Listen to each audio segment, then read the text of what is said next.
চট্টগ্রামে হত্যাকাণ্ডের শিকার আইনজীবী সাইফুল ইসলাম আলিফের গ্রামের বাড়ি লোহাগাড়ায় চলছে শোকের মাতম। এমন অনাকাঙ্ক্ষিত মৃত্যু কোনোভাবেই মেনে নিতে পারছেন না তার পরিবারের সদস্যরা।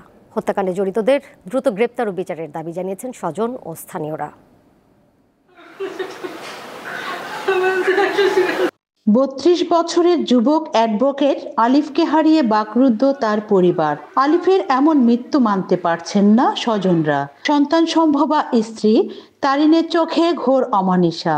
দ্বিতীয় সন্তানের অপেক্ষায় ছিলেন আলিফ তারিন দম্পতি। সন্তান হারানোর শোকে বারবার মূর্ছা যাচ্ছেন মা হোসনেয়ারা বেগম। ছেলের হত্যাকারীদের শাস্তি চান তিনি।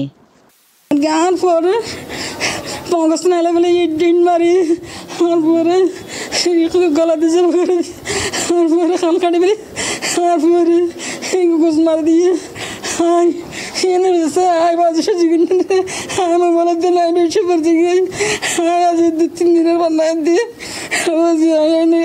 হাড়ের দুর্বল মানুষ তোমার তো বিশ্বাস চাই এনে বদললে চাই। আমাদের মনকে বুঝাতে পারছে এত আদরের পেয়েছিল আমাদের ও এত ভালো ছিল, ওর স্বভাব ওর কথাবার্তা ও অতুলনীয়।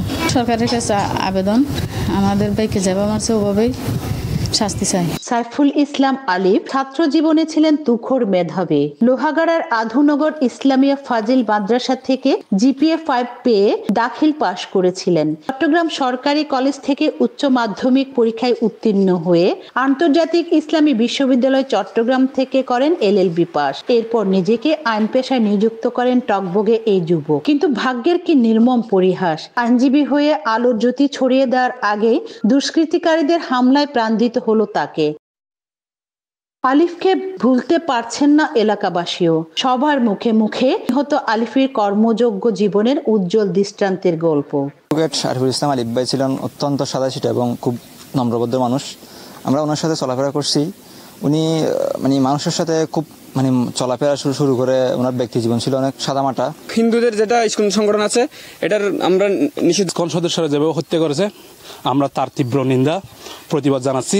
26 নভেম্বর চট্টগ্রাম আদালত এলাকায় ইসকন নেতা চিন্ময় অনুসারীদের সঙ্গে পুলিশের সংঘর্ষের সময় দুষ্কৃতিকারীরা আলিফকে কুপিয়ে হত্যা করে। তিনি দায়িত্ব পালন শেষে বাড়ি ফিরছিলেন। বুধবার বিকেলে চুনতি ইউনিয়নের পান্ত্রিসা পারেঙ্গা গ্রামে নিজ বাড়িতে চতুর্থ নামাজে জানাজা শেষে পারিবারিক কবরস্থানে দাফন করা হয় তরুণ এ আইনজীবীকে, যেখানে ঢল নামে নানা শ্রেণী পেশার মানুষের।